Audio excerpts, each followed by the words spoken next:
여러분 축복합니다. 오늘 함께 우리가 예배 드리는 것이 얼마나 복이 되는지요. 날마다 하나님 우리 앞에 많은 것들 주시길 원하는데 우리가 준비되지 못해서 우리가 잃어버릴 때가 많이 있습니다. 하나님이 주일을 통해서 주시는 은혜가 많이 있습니다. 하나님이 주일을 거룩하게 구별시킨 이유는 바로 이것을 통해서 하나님께서 무엇보다도 우리 가운데 하나님이 약속하신 것들을 마음껏 쏟아 부어주기 원합니다. 제가 바란 거 여러분이 좀 그런 것들을 취할 수 있는 믿음을 갖길 원합니다. 그냥 예배 드리는 것이 아니라 하나님께서 주시는 은혜들이 여러분께 폭포수처럼 밀려나올 때 그냥 순전하게 기쁜 마음으로 믿음으로 받으세요. 하나님은 어린아이와 같이 여러분이 하나님께 나온 것을 원하십니다. 오늘 하나님께서 그렇게 만나 주실 것을 기대합니다. 오늘 말씀은 출애굽기 2장 1절부터 10절까지 말씀입니다.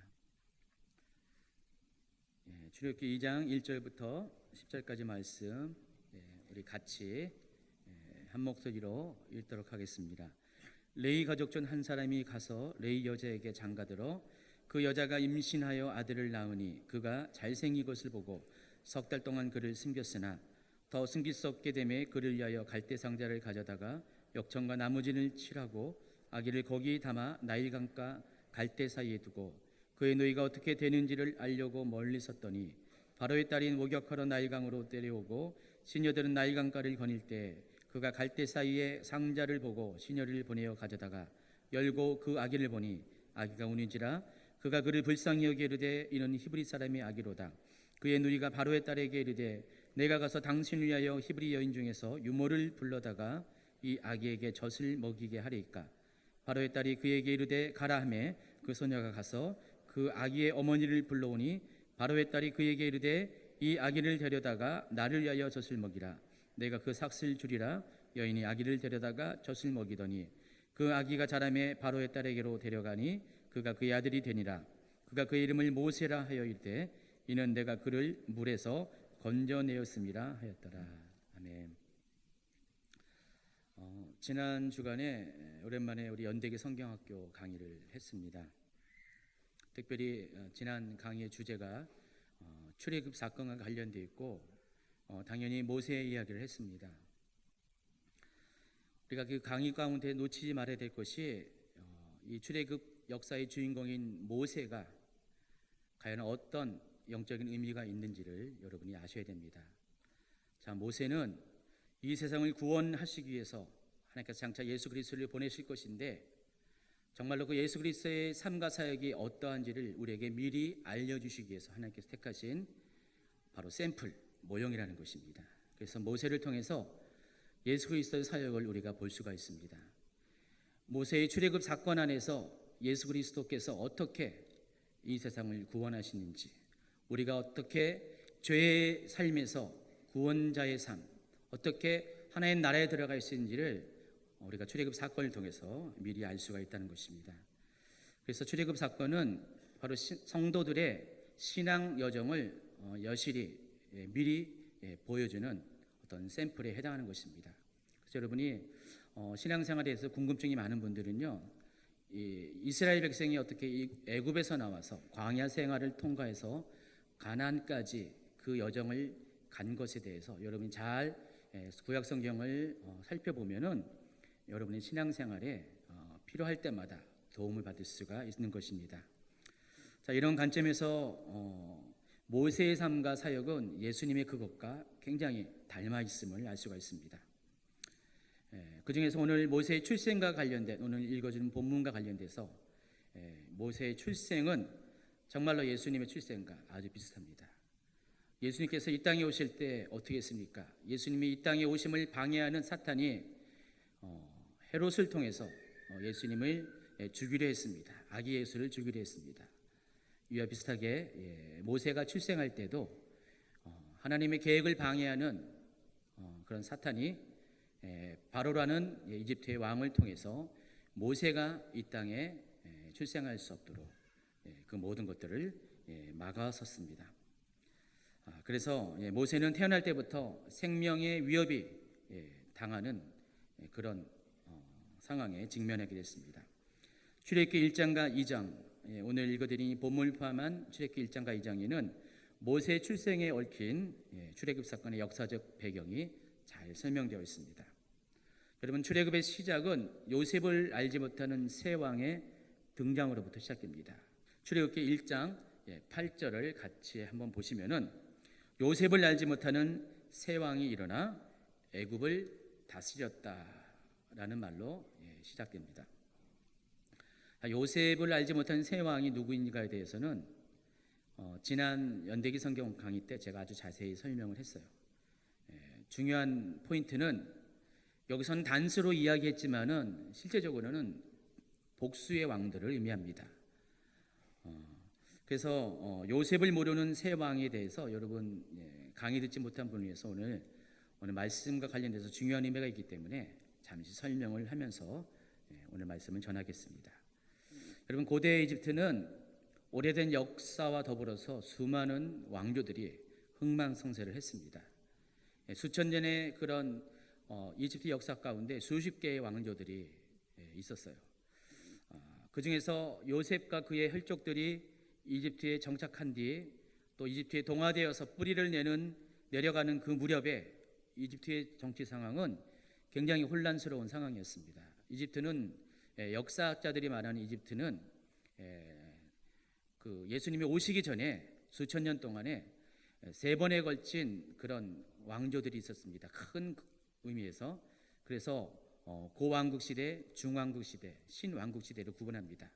그리고 이 고왕국, 중왕국, 신왕국 시대 중간중간에 혼란기라 또 중간기다라고 부르는 그런 시대가 존재했습니다.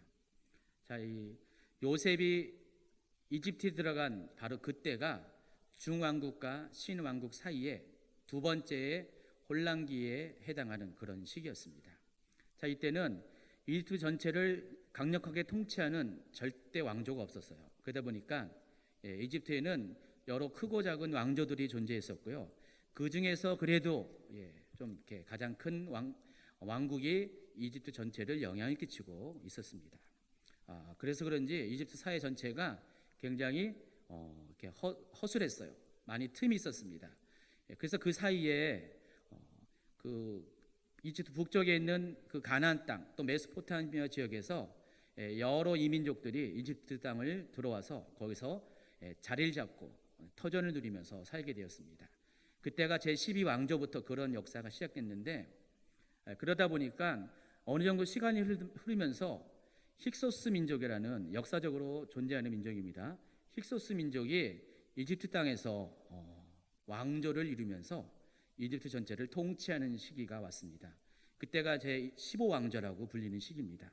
제15왕조와 제16왕조는 이 민족인 힉소스 민족이 이집트를 통치하는 그런 시기였습니다. 바로 그때 그런 시간대에 요셉이 이집트로 들어왔고요. 또 요셉에 의해서 야곱의 모든 후손들이 이집트에 정착하게 됐습니다. 당연히 어떻게 됩니까? 요셉이 원래 이민족이지만은 똑같이 이민족이 통치하는 그런 이집트 사회 가운데 정착하는 것은 그리 어려운 일이 아니었다는 것입니다.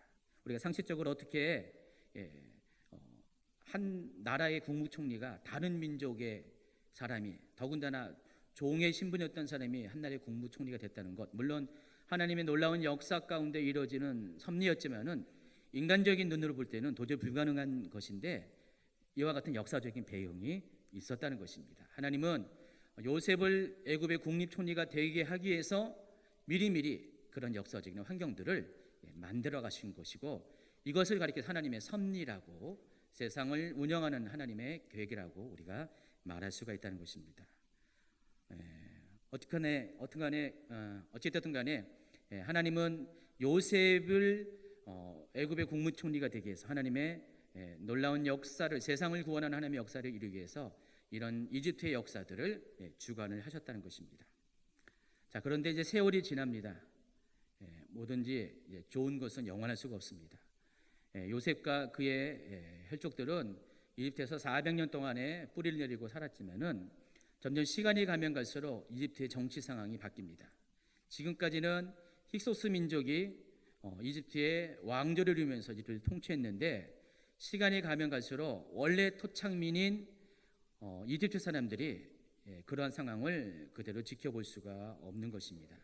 그래서 그들은 조금씩 힉소스 왕조에 대한 반란을 일으키기 시작했고, 그것이 테베 중심의 상이집트의 테베 중심의 그런 토착 세력에 의한 왕조부터 시작해서 제18왕조에 이를 때 드디어 힉소스 민족이 다 쫓겨나가고, 원래 함의 후손인 바로 이집트 민족, 원래 성경에서는요 이집트를 가리킬 때 이집트라고 표기를 안 해요. 구약 성경 히브리 성경에서는 이집트를 가리킬 때 미스라임이라고 표현합니다. 미스라임은 함의 아들 중에 하나였어요. 함의 여러 아들 중에 한 명 이름이 미스라임인데, 이집트 사람들은 그 미스라임의 직계 후손을 가리켜요. 그래서 그때 당시 사람들은 이집트라고 부른 게 아니라 미스라임이라고 불렀다는 것입니다. 그래서 그 미스라임이 드디어 힉소스인들을 다 몰아내고 자기들의 왕조를 세우고, 바로 그때부터 제18왕조부터 이집트는 강력한 전제 왕권이 통치하는 상하 이집트가 통일되는 그런 왕국 시대가 열리고, 그 왕국을 가리켜서 신왕국이라고 역사적으로 부른다는 것입니다. 어쨌든 간에 이 미스라임, 이집트 입장에서는 힉소스 민족이 쫓겨나는 것이 이집트의 주권이 회복되는 놀라운 사건이었습니다. 굉장히 좋은 일이죠. 그러나 반대로 이스라엘 민족에게는 그것은 굉장히 아주 이스라엘 민족의 운명을 결정짓는 중대한 사건이었습니다. 지금까지 같은 셈족 계열의 힉소스 민족과 그들의 어떤 보호 아래 이스라엘 민족은 아무런 불편 없이 잘 살아왔어요. 그러나 갑자기 다른 인족인 함족 계열의 미스라임, 이집트인들이 다시 정권을 차지하게 되면서 이스라엘은 그때부터 박해가 시작됩니다. 여러분, 오늘 1장 8절, 출애굽기 1장 8절에서 말하는 요셉을 알지 못하는 새 왕은 바로 그런 역사적 배경을 잘 설명하고 있는 것입니다. 한 왕을 가리킨 것이 아니라 제18왕조의 모든 왕들, 한 6명의 왕이 있었는데 그들을 가리켜서 요셉을 알지 못하는 새 왕이라고 성경은 소개를 하고 있습니다. 그 18왕조의 왕들이 이스라엘을 얼마나 두려워했는지에 대해서 출애굽기 1장 8절, 9절, 10절을 보면은 그들의 고민에 대해서 우리가 잘 알 수가 있습니다. 한번 읽어드리겠습니다. 요셉을 알지 못하는 새 왕이 일어나 애굽을 다스리더니 그가 그 백성에게 이르되 이 백성 이스라엘 자손이 우리보다 많고 강하도다.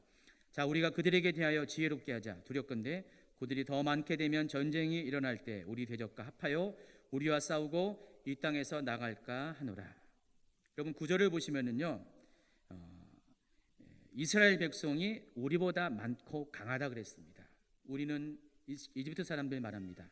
실제적으로 이스라엘의 그때의 인구가 250만 명 이상 됐었어요. 굉장히 많은 인구가 있다 보니까 성경 표현 그대로 이집트 사람보다 더 이스라엘 인구가 많은 것 같아요. 창세기 1장 28절에 하나님께서 이스라엘에게 복을 주었어요. 아담에게 복을 주면서 생육하고 번성하고 땅에 충만하라, 땅을 다스리라, 정복하라고 하셨죠. 하나님의 명령 그대로 이스라엘 역사는요 정말 번성하는 역사였어요. 민수기의 역사 빼고는 이스라엘은 계속해서 인구가 증가되는 그런 복을 누린 것이 사실입니다. 특별히 이 애굽에서, 이집트에서 인구 증가는 놀라운 것이었습니다. 70명의 사람이 400년 만에 엄청난 많은 인구로 증가를 했습니다. 그러다 보니까 이스라엘 민족의 인구가 번성하는 것을 본 이집트 사람들의 입장에서는 굉장히 두려움을 느낄 수밖에 없다는 것입니다. 또 10절에 보니까 두렵건대 그들이 더 많게 되면 전쟁이 일어날 때 우리 대적과 합하여 우리와 싸우고 이 땅에서 나갈까 하노라. 여기서 우리 대적은 누굴 가리키는지 여러분 눈치챌 것을 아마 제가 믿습니다. 누굴 것 같아요? 힉소스인들. 바로 직전까지 이집트를 통치했던 이민족 힉소스인들이 그들의 영향력이 아직도 이집트에는 남아 있어요. 그러다 보니까 어느 순간에 힉소스인들과 같은 셈족인 이스라엘 민족이 연합을 하게 되면은 그 힘은 막강해질 수밖에 없습니다. 또다시 이집트의 주권이 빼앗기는 날이 그런 불행한 날이 올 수가 있었기 때문에 이집트인들은 이스라엘을 그렇게 두려워했다는 것입니다. 그래서 그때부터 이스라엘 민족을 압제하는 정책을 펴기 시작합니다. 요셉을 알지 못하는 새 왕은 바로 그런 사람들을 말하는 것이고, 그래서 이스라엘 민족이 번성하지 못하도록, 힘을 발휘하지 못하도록 첫 번째 행한 것이 그들을 노예로 만들어서 전락시켜서 그들을 압제해서 그들이 정치적인 세력을 형성하지 못하도록 그런 정책을 핍니다. 근데 그럼에도 불구하고 이스라엘 민족은 계속해서 성장을 합니다. 두 번째 한 것이 이스라엘 민족의 씨를 말리고자, 그래서 아기가 태어날 때 여자아이는 놔두고 남자아이가 태어나면 그를 무조건 죽이라는 명령을 합니다. 바로 이것이 요셉을 모르는 새 왕에 의해서 이스라엘 민족이 결국 출애굽을 하게 된 바로 역사적 배경이라는 것입니다. 자, 모세는 바로 이러한 시기 가운데 태어났어요. 이렇게 혼란스러운 시기 가운데 모세는 태어났습니다. 그래서 모세 개인적으로 보면은 모세는 굉장히 태어날 때부터 아주 불행한 시기에 태어난 사람입니다. 그러나 개인적으로는 그럴다 할지라도 하나님의 관점에서 보면은 모세는 정말 하나님의 때 이스라엘 민족을 구원해서 하나님께서 창세기 1장 28절에 또 창세기 12장에 약속하신 그 하나님의 계획을 정말로 본격적으로 이루고자 하는 그때 모세는 태어난 것이라는 것입니다. 그래서 모세는 태어난 지 석 달 만에 나일강에 버려지는 운명에 처하게 됩니다. 오늘 보니까 모세의 부모가 아이가 너무 예뻐서 그를 차마 죽일 수가 없다고 그랬습니다. 실제로 모세가 예뻤을까? 아마 예뻤을 거예요. 잘생겼을 거예요. 그는 부모 관점이죠. 누구나 다 예쁘죠. 그러나 아마 이 부모의 입장에서는 모세를 죽일 수 없는 이유가 그 부모에게 하나님의 어떤 가르침, 계시가 있었을 것 같아요. 이 아이를 죽이지 말아야 되는 하나님의 역사를 이루는 그 중요한 아이라는 것에 대한 어떤 인지가 있지 않을까. 어쨌든 이 부모들은 이 모세를 죽이지 못하고 석 달 동안을 숨어서 키웁니다. 그러나 모세가 어릴 때부터 힘이 센 것 같아요. 울음도 컸나 봐요. 점점 시간이 지날수록 아기가 점점 사람들에게 모습을 드러내니까 더 이상 키울 수가 없어서 한 가지 아이디어를 낸 것이 바로 갈대 상자에 넣어서 모세를 버립니다. 그냥 버리는 것이 아니라 아주 목표를 정해서 버렸습니다. 당시에 그 파라오의 딸 하셉스트 공주죠. 하셉스트 공주가 목욕하러 나오는 그 시간대, 그 장소에 모세를 갈대 상자에 넣어서 그를 갖다 놓습니다. 그리고 모세가 마침내 그 하셉스트 공주에 의해서 건짐을 받게 됩니다. 자, 오늘 이 말씀 가운데 오늘 설교의 주제가 있습니다. 2장 3절을 다시 한번 읽어보겠습니다. 더 숨길 수 없게 되매 그를 위하여 갈대 상자를 가져다가 역청과 나무진을 칠하고 아기를 거기 담아 나일강가 갈대 사이에 두었다 그랬습니다.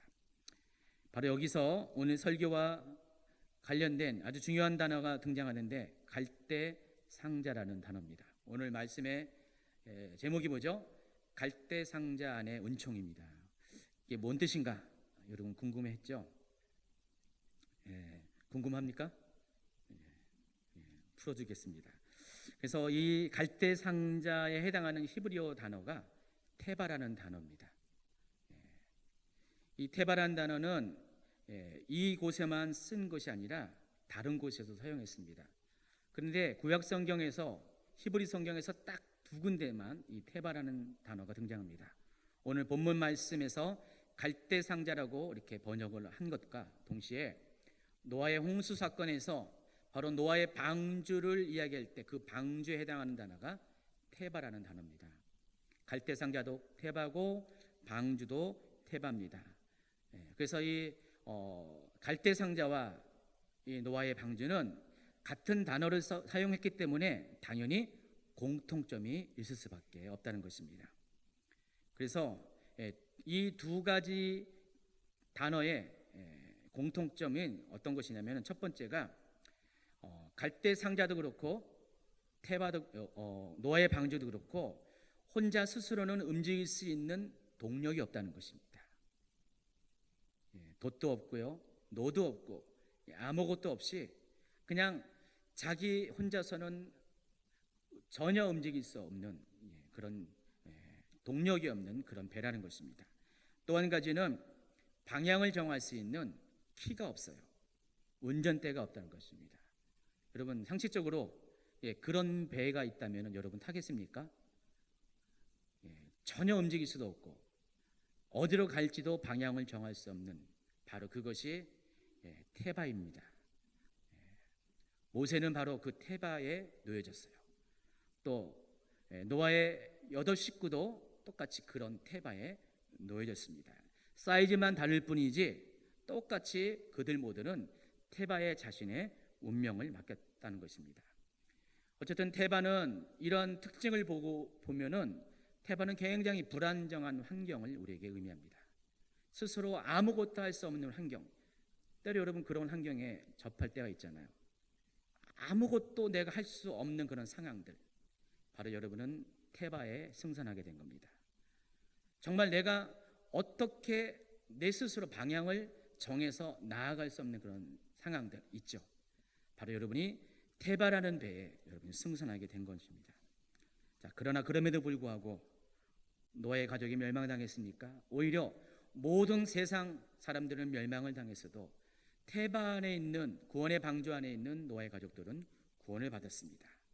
모세가 나일강에서 물에서 빠져 죽었습니까? 아닙니다. 오히려 건져냄을 당했습니다. 모세의 이름은 물에서 건졌다라는 뜻입니다. 자, 왜냐하면은 하나님께서 이들 테바 안에 있는 사람들의 운명을 책임져 주셨기 때문입니다. 여러분 운명이라는 단어가 데스티니라고 하죠. 바로 좀 데스티니라는 단어를 쓰면 굉장히 뭔가 좀 이렇게 거창하고 무게감 있게 들립니다. 이 바로 이 어떻게 보면 숙명이라고 하는 이것을 하나님께서 모든 것을 손에 붙잡고 그들을 책임져 주셨다는 것입니다.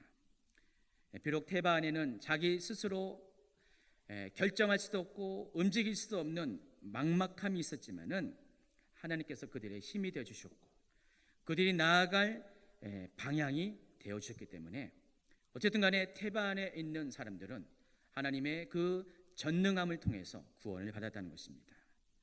지난주 연대기 성경을 이렇게 강의하면서 제가 실은 그때는 이것을 이렇게 처음에 이렇게 많이 잘 설명하려고 하는 그런 염두에 두고 하지 않았어요. 근데 강의를 진행하다 보니까 제가 많이 은혜가 되는 거예요. 아마 원고에 없는 얘기도 적잖이 했을 것 같은데 테바에 대해서 설명하면서 와, 테바가 이렇게 은혜로운 의미가 영적인 의미가 있구나라는 것들을 속으로 생각하면서 강의를 했어요. 자, 그런데 강의가 끝나고 월요일이 되니까 갑자기 제가 아주 감당하지 못할 환경 가운데 막 이렇게 밀려 들어가는 거예요. 그래서 한 2, 3일 동안 아주 몹시 힘들었습니다. 몹시 힘들어가지고 뭐 우울증까지는 아니겠지만은 많이 마음이 힘들고 두려움이 찾아왔어요. 솔직히 그동안 성전을 이전하기까지 급박하게 막 시간이 들어갔고 성전을 딱 이전하고 나니까 또 긴장도 풀렸고 또 다소 예민해지고 힘도 빠지는 어떤 부분도 있겠죠. 갑자기 앞으로 감당해야 될 것에 대한 갑자기 무게감이 막 찾아오는 것이에요. 제가 좀 그래도 보기는 이래도 좀 믿음이 있는 편에 속해요. 그래서 어떤 상황 가운데도 제가 별로 이렇게 흔들리거나 믿음 없는 말과 행동을 잘 안 하는 스타일이에요. 그래서 최은양 목사님이 항상 하나님도 믿지만 저를 믿었거든요. 그런 게 좀 있었어요. 근데 이번에는 최은양 목사님 눈에 제가 좀 많이 좀 힘들어한다는 느낌을 받았나 봐요. 굉장히 예민해졌고 굉장히 걱정스러운 말도 하고 저는 그걸 못 느꼈었어요. 근데 한 이틀 정도 되니까 계속 그런 말을 해요. 내가 언제? 근데 보니까 제가 그러고 있는 거예요. 그러다 보니까 굉장히 좀 마음이 힘들었어요. 그것을 아는 순간부터 더 힘들어졌어요. 그래서 막 2박 3일 동안 많이 어떤 힘듦을 느꼈습니다. 뭐 엎친 데 덮친 격으로 뭐 이분 저분 막 저한테 힘든 것을 막 표현합니다. 여러분, 여러분 힘든 것을 누구한테 얘기해야 되죠? 하나님한테 해야 되죠. 그러면 그것은 기도가 되는 건데 저한테 하면은 뭐가 됩니까? 하소연이 됩니다. 자꾸만 저에게 하소연을 하는 거예요. 그러니까 자꾸만 저도 무거워요. 그래서 저도 막 힘든 상황 가운데 저도 모르게 막 약간 믿음 없는 얘기를 좀 이렇게 했어요. 그랬더니 저는 기침을 했는데 어떤 분은 감기에 걸리셨고 어떤 분은 몸져 누웠어요. 그래서 갑자기 그 순간에 정신이 번쩍 드는 거예요. 아, 이래서는 안 되겠구나. 그래서 갑자기 정신이 들면서 제 속에 있는 어떤 불신앙 이런 것들이 쫓겨나가기 시작합니다. 때마치 그날이 수요일이었어요. 그러니까 수요 예배가 드려지면서 그때 하나님이 계속 예배 가운데 회복시켜 주시더라고요. 제가 힘들어했던 것이 예배가 없는 날이었어요. 2박 3일 동안 예배가 없는 날이었고 예배가 진행되면서 급격하게 회복이 되더라고요. 그래서 예배가 굉장히 중요합니다. 특히 주인제교회 예배는 여러분 상한 마음, 약한 마음, 실망한 마음, 희족한 마음들을 회복시키는데 굉장히 특효약입니다. 뭔가 아시나 봐요. 그래서 하나님께서 제가 생각해봤어요. 곰곰이 생각했어요. 하나님께서 왜 그 시간을 그런 일이 거의 없었는데 왜 그 시간을 저에게 허락했을까? 제 마음속에 느낀 것은 성도들 중에 많이 힘들어하는 분이 있겠구나. 그래서 하나님께서 저에게 그것을 체감하기 위해서 그래서 누군가에게는 그 말을 전해주게 하기 위해서 저에게도 그런 시간을 겪게 하셨고 자연스럽게 저는 테바를 묵상할 수밖에 없었어요. 테바가 이런 의미구나 이런 것을 묵상할 수밖에 없었습니다.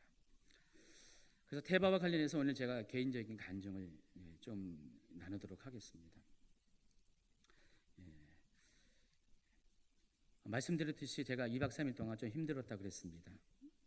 그렇지만은 제가 결국은 그 힘든 것들을 벗어났어요. 근데 실은 4년 전에도 비슷한 상황이 있었어요. 4년 전에도 교회를 이전했는데 서울에서 인천으로 아예 터를 옮기는 그런 좀 이전이 있었습니다. 그때 제가 병원에 입원했어요. 이전을 다 끝내고 그 다음 날 그때 주일날 끝나고 월요일부터 병원에 입원했는데 급성 폐렴이래요. 제가 폐렴 걸릴 것 같이 보이지 않잖아요. 어쨌든 간에. 근데 한 번도 걸려보지 않은 폐렴에 걸려가지고 입원했어요. 근데 생각해보니까 마음이 많이 힘들었어요. 심신이 많이 지쳤어요. 이전을 할 때 너무나 좀 힘들게 겉보기는 여러분도 모르지만 저는 내면적으로 많이 힘들었던 것 같아요. 그래서 그때도 일주일 동안 입원하면서 굉장히 좀 이렇게 어려운 어떤 시기를 통과했는데 제가 며칠 동안 겪었던 것이 그와 비슷한 힘듦이 있었던 것 같아요. 자, 말씀드린 바와 같이 이 태배는 구원의 방주를 의미합니다. 이 구원의 방주의 특징은 두 가지가 있다고 그랬죠. 첫 번째가 자기 스스로 이 배를 움직일 힘이 없다는 것. 또 한 가지는 방향을 결정한 선택권이 없다는 것. 이 모든 것을 누가 갖고 있다고요? 하나님이 갖고 있습니다. 만약에 여러분이 정말 하나님 앞에 거듭남을 경험하고 내가 정말 하나님을 믿는 믿음의 삶을 살기로 결단을 하게 된다면요, 정말 여러분은요 피할 수 없는 여러분 앞에 데스티니, 운명이 있습니다. 그게 뭔지 아세요? 일생 중에 누구나 한 번쯤은 반드시 테바라는 이 배에 승선을 해야 한다는 것입니다. 피해갈 수가 없어요. 믿음의 사람들은 반드시 이 배에 타야 한다는 것입니다. 그래서 사람들은요 이 단어를 몰랐기 때문에 그동안 말을 못했지만은 실은 여러분 다 알고 있는 것입니다. 이 배를 가리켜서 뭐라고 합니까? 하나님이 우리를 시험하는 때, 바로 광야의 그런 시간들을 말합니다. 그래서 노아도 바로 그 하나님의 시험의 배, 실은 구원의 배였지만은 시험의 배를 120년 동안 건조해서 그 기간들을 통과했고요. 모세는 어릴 때부터, 그리고 모세가 이끄는 이스라엘 백성들은 40년 동안을 그 광야라는 그 태배 안에서 시간들을 보내게 됐다는 것입니다. 저 또한 길게 잡아서 제 인생의 거의 철든 무렵부터 대부분의 시간들이 바로 이 태배 안에 있다는 것을 태배 안에 있다 해도 과언이 아닐 정도로 저도 그런 시간들을 겪어냈어요. 그걸 말하면은 굉장히 오랜 시간이 걸릴 거고요. 저만 간증이 있는 게 아니라 여러분 모두 간증이 있잖아요. 특별히 오늘 주인제교회 어떤 개척과 또 성장에 관련돼서 어떻게 하나님이 이 시간들을 보내오게 하시는가를 좀 간증을 하겠습니다. 6년 전 사당동에 교회를 개척했습니다. 동작구 사당동입니다. 917-3번지인데 지하 1층이었습니다. 그 위층에는 GS 그 편의점이 있었습니다. 다 기억합니다. 제가 교회를 개척하게 될 때 솔직히 철저히 준비해서 교회를 개척한 것이 아니라 하나님한테 등이 떠밀려서 교회를 개척하게 됐어요. 상황 자체가 그랬다는 것입니다. 제가 뭐 특별히 많은 것을 준비하지 않았어요. 재정도 전혀 없었습니다. 제가 오랫동안 약 19년을 직장을 다녔는데 13년을 전도사 사역과 직장을 겸해서 병행했어요. 그래서 어쨌든 간에 직장도 오래 다녔는데 뭐라도 남는 게 있어야 되는데 제가 가진 것이 없었어요. 정말로 없었어요. 그런 상태에서 어느 날 갑자기 하나님이 그 개척으로 내몰게 됐습니다. 제가 원하지 않는 상황이었어요. 물론 기도는 하고 있었는데 갑자기 이루어졌습니다. 그래서 사당동 첫 성전은 지하에서 시작했습니다. 40평 남짓한 공간이었고요. 두 개를 쪼개가지고 안쪽에는 성전을 준비했고 뒤쪽에는 사택을 준비했습니다. 한 2년 동안은 거기 있었는데 하나님께서 이 공사를 진행하면서 그때가 2010년 1월 4일, 5일 그 정도였어요. 그때 공사를 진행하게 하는데 눈이 엄청나게 많은 아주 추운 겨울이었습니다. 아주 몹시 추웠어요. 그때 공사를 시작했습니다. 근데 하나님께서 공사를 시작할 때 돈이 없었거든요. 그때 뭐 제가 가깝게 알고 있는 어느 전도사님께서 남자 전사님이 이제 건축 일을 하시는데 목사님 일당만 주세요. 일당만 주시면은 제가 그때 10만 원, 일당 10만 원만 주시면은 목사님이 그 자재를 다 이렇게 사시면은 제가 이제 몸으로 봉사해 주겠습니다. 해서 공사를 들어갔어요. 근데 자재 살 돈이 없었어요. 처음부터 아예 없었어요. 그랬는데 하나님께서 딱 공사를 시작하기로 한 그날 저희 어머니가 연락이 왔습니다. 그래서 그 소식을 듣고 저희 어머니가 노인네가 이렇게 자녀들이 준 용돈을 차곡차곡 이렇게 숨겨서 모았던 거 있잖아요. 그것을 자그마치 200만 원. 그때 당시 컸죠 저한테는. 200만 원을 이렇게 송금을 하셨어요. 눈이 무릎까지 차는데도 그냥 추운 겨울에도 그냥 아랑곳 없이 돈을 보내기 위해서 은행에 가셔가지고 돈을 보낸 다음에 돈을 보냈다고 하면서 첫 번째 헌금이었어요. 그때부터 공사가 들어가기 시작했습니다. 한 달 동안은 공사를 하면서 하나님께서 성전을 아름답게 꾸며 주셨습니다. 근데 그 한 달 동안 긴 시간을 공사한 이유 중에 하나가 재정이 들어오는 그 시간에 맞춰서 공사가 진행되기 때문에 좀 평소 생각보다 공사가 많이 늦어졌습니다. 어쨌든 하나님은 정말 이렇게 본 적도 없는 사람들이 돈을 보내고요. 또 그동안 알아서도 이렇게 별로 친하지 않은 사람들이 막 돈을 보내주셔가지고 정말 아름답게 성전을 공사를 이제 마무리하게 했습니다. 성전이 다 공사가 끝난 다음에 최은영 목사님이 하나님 앞에 너무 감사해서 감격 가운데 기도를 했을 때 하나님의 음성이 들렸습니다. 사랑하는 종아, 하나님께서 말씀하십니다. 너희 부부가 그동안 나에게 헌신하고 섬겼던, 교회를 섬겼던 그 모든 것들을 내가 기억하고 있다. 그래서 내가 지금 너희들에게 그것을 갚아준다. 실제로요, 하나님께서 저희 부부에게 갚아준 것이 저희가 하나님께 드린 거의 몇 배를 갚아주셨어요. 혹시 저희가 인천에서 서울 올라갈 때 정말 이렇게 창세기 12장 1절에 있는 그 상황 가운데 올라갔거든요. 아비본토 친척을 떠나는 상황이었어요. 많은 것들을 뒤로 하고 포기하고 욕을 얻어 먹으면서 또 가족들로부터 좀 많이 좀 이렇게 배척을 당하면서 이해가 안 가니까요. 그러면서 올라갔고요. 심지어 저는 교단도 떠났어요. 속했던 교단도 떠나면서 인천에서 서울로 가게 됐는데, 하지만 그때는 처음에는 최은영 목사님이 계속 그것을 이렇게 응답받은 것을 이야기할 때 계속 저는 거부했거든요. 1년을 거부했는데 제가 막판에 하나님께 내기를 걸었어요. 뭘 해주면은 그렇게 하겠다. 근데 일주일 만에 하나님이 딱 그냥 그대로 그냥 빼도 박도 할 수 없게, 부인을 할 수 없게 해가지고 제가 인천에서 서울로 갔어요. 그러나 너무나 많은 것을 잃으면서 대가를 지불하면서 갔어요. 그리고 서울에서 하나님이 갈 때부터 고생을 시켜가지고 사실은 어떨 때는요 2년에 이사를 5번을 했습니다. 제자훈련 하신 분들은 제가 그 상황들을 이렇게 좀 설명을 해준 것 같은데, 2년 동안 이사를 5번 하는데, 어떨 때는 하나님이 하나님께 헌신이 필요할 때, 재정이 필요할 때 가진 거는 월세 보증금밖에 없는데 그것을 반을 쪼개라 해서 할 수 없이 이사를 하는 거예요. 그래서 이사를 하고 보증금을 줄여가지고 하나님께 헌신을 하고 몇 번을 그랬어요. 그런 모든 사건들이, 상황들이 있었는데 솔직히 저도 처음부터 다 동의한 건 아닙니다. 근데 하나님께서 그렇게 저를 만들어 갔죠. 그렇게 하나님 앞에 순종할 수, 헌신할 수 있도록 태배 안에서 저를 이렇게 만들어 갔다는 겁니다. 어쨌든 하나님이 그런 세월을 거의 한 10년 가까이를 이렇게 보내게 하셨고 저를 많이 훈련시켰어요. 그런 상태에서 이제 겨우 서울에서 안정을 취하고 있는데 갑자기 2년 만에 또 이사를 하는 거예요. 이사를 하게 되면요 다시 개척하는 의미거든요. 아예 터전에 옮겨지니까.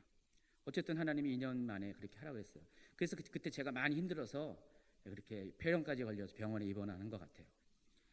그래서 하나님이 이전하게 됐고 그때도 하나님이 똑같이 여러 손길을 통해서 하나님이 성전을 이렇게 짓게 했어요. 준비하게 했어요.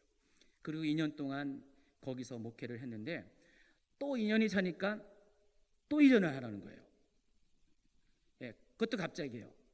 개척할 때도 그렇고 교회 부평으로 계산동으로 올 때도 그렇고 또 계산동에서 부평으로 올 때도 저희 교회는요 다 초고속이었어요.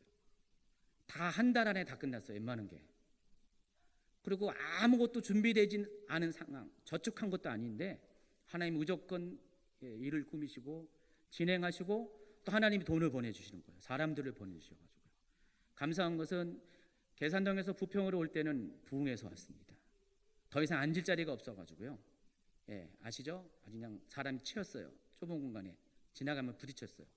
그런 상태에서 부평으로 이전하게 하셨습니다. 그리고 딱 2년이 차니까 또 옮기는 거예요.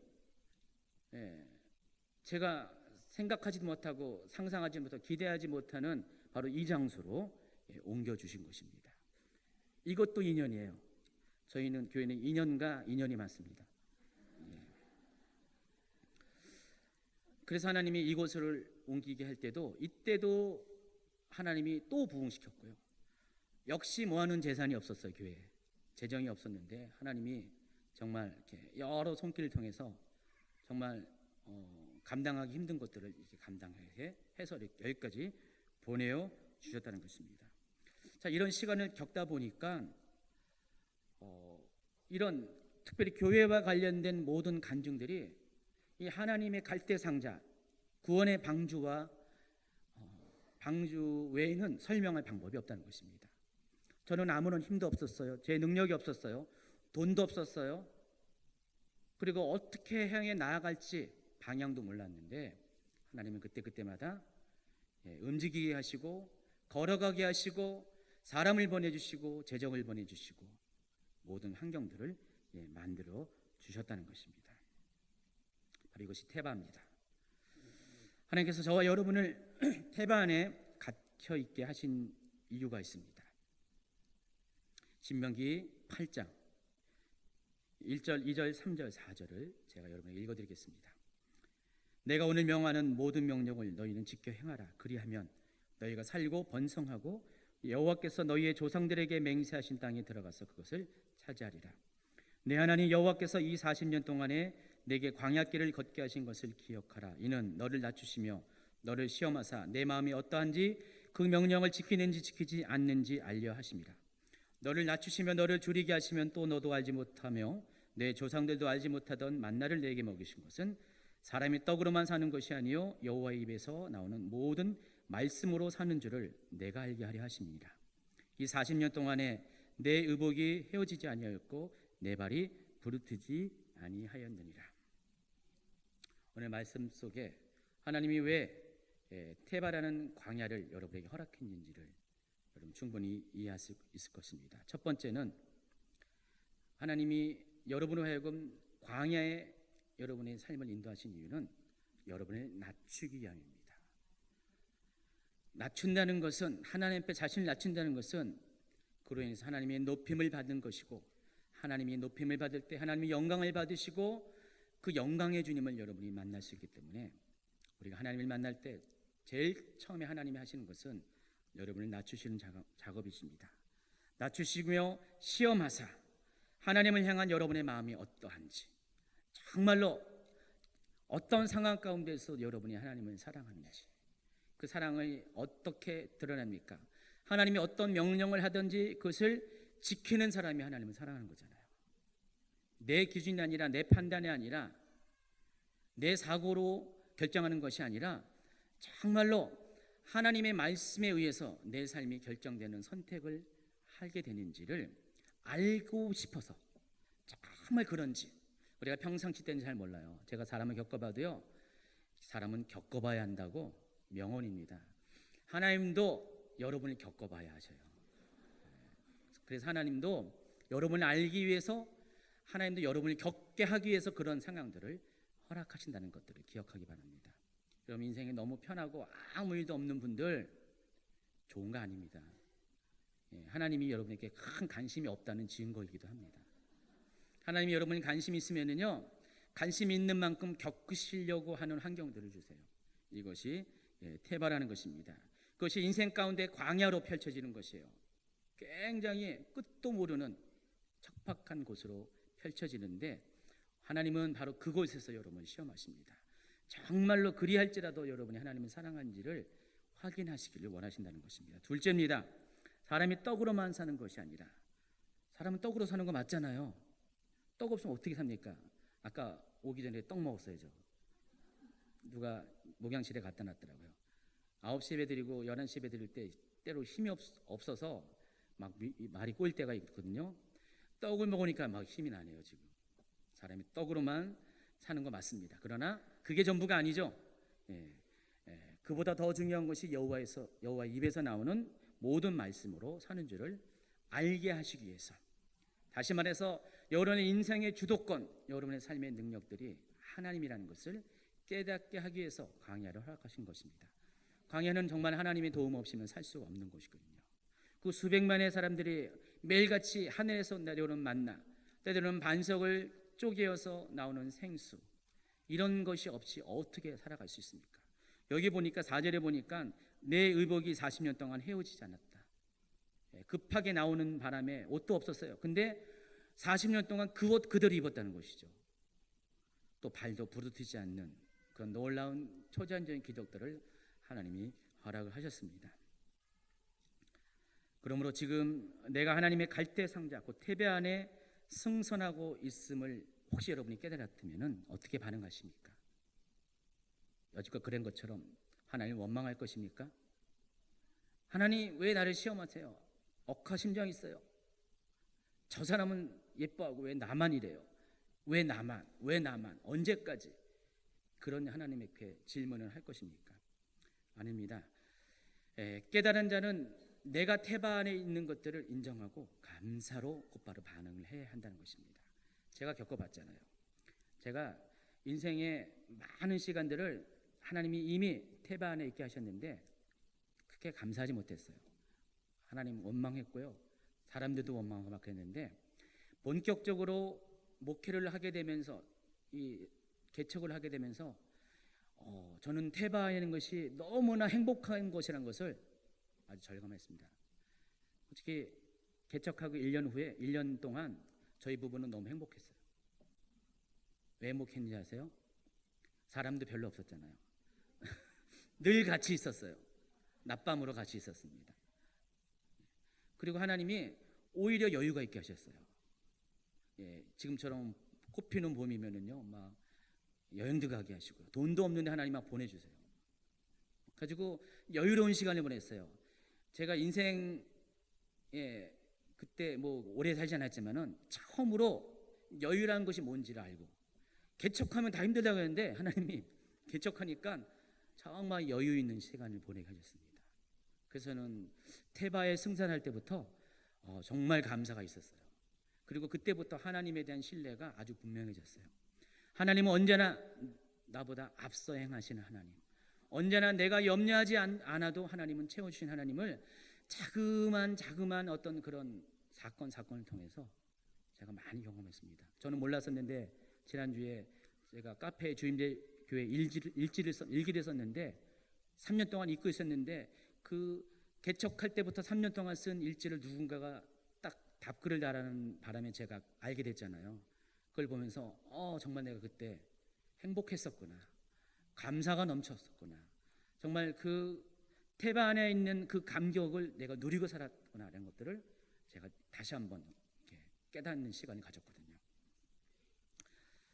여러분은 하나님은 여러분을 망하게 하시려고 여러분을 테바에 이렇게 밀어놓은 것이 아닙니다. 광야 가운데 밀어놓은 것이 아니라 정말 먼저는 여러분의 삶 가운데 하나님의 복을 받을 수 있는 자격을 갖출 수 있도록 준비시키기 위해서, 정말 여러분과 하나님의 관계가 진짜라는 것을 확인하기 위해서 하나님은 때로 여러분에게 그 시간을 허락하십니다. 아무도 이 하나님의 계획 가운데 피해갈 수가 없어요. 여러분 정말 제대로 하나님을 믿기로 결정하면은 반드시 이 테바라는 배는 반드시 타야 돼요. 그 배의 선장은 누구십니까? 예수님이세요. 예수님께서 키를 가지시고 바람을 일으켜서, 물결을 일으켜서 바로 여러분의 테바라는 배를, 갈대상자를 움직이게 하신다는 것입니다. 자, 말씀을 마칠 것입니다. 어느 날 갑자기 이스라엘 백성 앞에 정말로 끔찍한 일이 생겼습니다. 편안하게 안연하게 고센 땅에서 잘 살고 있던 이스라엘 백성에게 요셉을 알지 못하는 새 왕이 등장했습니다. 정말 그 사람이 요셉을 알지 못했을까요? 왜요? 안 배워서? 아닙니다. 요셉을 다 알고 있었어요. 요셉은 이집트 역사 가운데 아주 유명한 입지적인 인물이었어요. 그러나 요셉을 알지 못했다는 것은 요셉과 관계가 없다는 뜻입니다. 오히려 요셉의 역사를 부정하고 싶은 그런 왕조죠. 자, 요셉을 알지 못하는 새 왕을 만난 것처럼 여러분의 인생에 갑자기 찾아온 낯선 환경들, 감당할 수 없는 그런 두려움의 환경들이 여러분을 찾아올 때 과연 여러분 어떻게 반응합니까?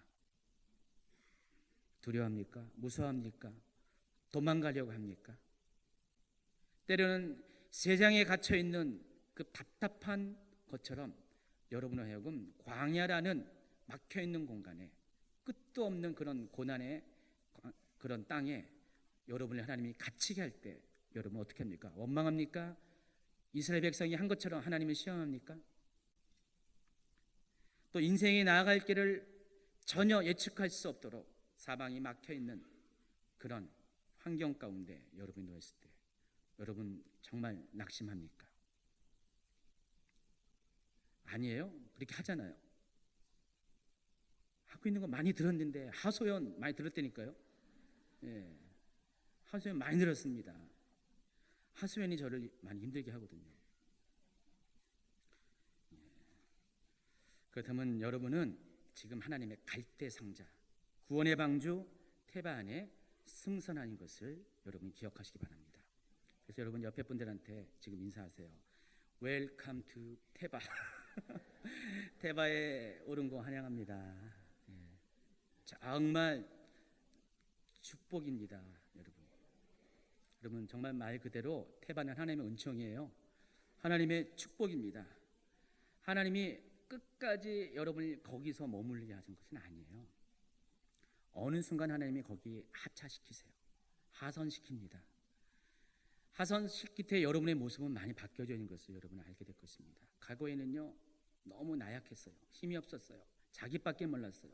늘 원망하고 불평하고 하나님을 미워하고 사람들을 미워하는 아주 자기 중심적인 사람이었습니다. 믿음도 없어가지고 조그만 일에 염려하고 허둥지둥하는, 분노하는 그런 사람이었습니다.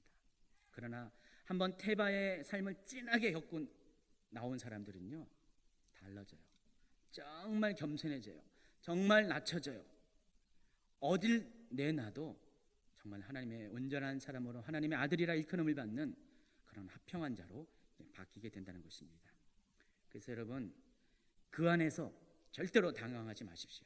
어떤 환경이 닥칠 때 저도 겪어봤는데요, 그때는 솔직히 당황한 건 사실이에요. 그러나 알고 보면 아무것도 아니잖아요. 그렇죠? 두려워하지 마십시오. 불평하지 마십시오. 원망하지 마십시오. 시험하지 마십시오. 그러다 죽습니다. 광야에서 다 죽었잖아요. 하나님은 여러분을 광야에서 죽게 하는 것이 하나님의 목적이 아니라 살아나오게 하는 것입니다. 그래서 요단강을 넘어서 하나님의 가나안 땅, 약속의 땅으로, 천국으로 여러분을 인도하기 위해서. 이것이 출애굽을 통한 이스라엘 민족의 역사이고, 이것이 예수 그리스도를 통한 하나님의 구원의 역사이기도 합니다. 여러분 지금 그런 과정을 겪고 있습니다. 그것을 인정하는 자, 그것을 감사하는 자, 그것을 통해서 하나님께 영광을 돌리는 자에게 하나님은 그 테베 안에 있는 그 고난을 정말 하나님의 놀라운 은총이라는 간증으로 바꿔주실 것입니다. 그것이 바로 은총의 장소였다는 것들을 고백하는 자로 바꿔주실 것입니다. 오늘 저와 여러분이 그렇게 테베 안에서의 기쁨을 누리는 여러분 되기 바랍니다. 이 시간에 기도합니다.